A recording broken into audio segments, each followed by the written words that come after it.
पुराने वक़्तों की बात है। बगदाद की एक छोटी बस्ती में एक चरवाहा रहता था। उसका नाम कासिम था। कासिम एक नेक दिल मगर गरीब इंसान था और एक छोटी सी झोपड़ी में अपनी जिंदगी सब्र और शुक्र के साथ गुजार रहा था। उसकी जिंदगी का सबसे बड़ा सहारा उसकी बकरियां थीं। कासिम की मां उस वक्त तक फौत हो चुकी थी।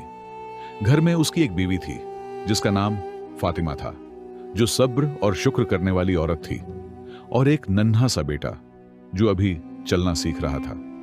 इसके सिवा कासिम का सहारा सिर्फ उसका बूढ़ा बाप था, जो बुढ़ापे और बीमारी के बोझ तले दब चुका था। बूढ़ा बाप अपनी जवानी में भी चरवाहा ही रहा था। उसने पूरी जिंदगी बकरियों के रेवड़ के साथ जंगलों, वादियों और चरागाहों में गुजारी थी।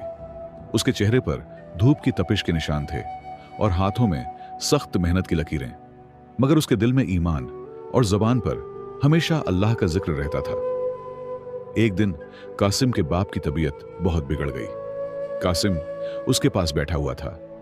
करीब ही उसकी बीवी फातिमा अपने नन्हे बेटे को संभाल रही थी। झोपड़ी के अंदर हवा का हल्का सा झोंका आ रहा था और फजा में सन्नाटा पसरा हुआ था। कासिम का बाप कमजोर आवाज में बोला, बेटा कासिम, मेरी जिंदगी का चिराग बुझने को है। मैंने तुम्हारे लिए कोई खजाना या जायदाद नहीं छोड़ी। मेरा सरमाया बस ये बकरियां हैं जिन्हें तुमने संभालना है। मगर एक नसीहत है, जो अगर तुम याद रखोगे तो अल्लाह तुम्हारी जिंदगी आसान कर देगा। कासिम ने आंखों में आंसू लिए अदब से कहा, अब्बा जी, आप हुक्म करें। आपकी हर नसीहत मेरी जिंदगी का सहारा होगी। बूढ़ा बाप लरजती आवाज में बोला, बेटा, मैंने पूरी उम्र चरवाई में गुजारी है, बहुत कुछ देखा और सीखा है। एक बात हमेशा दिल पर नक्श रही कि जो आदमी अल्लाह की राह में खर्च करता है, सदका देता है, अल्लाह उसके माल में बरकत डालता है और उसे आफतों से बचाता है। कासिम, अगर तुम चाहते हो कि तुम्हारी जिंदगी सुकून से गुजरे, तुम पर कोई बड़ी मुसीबत ना आए और तुम्हारा माल हमेशा बढ़ता रहे, तो सदका देते रहना।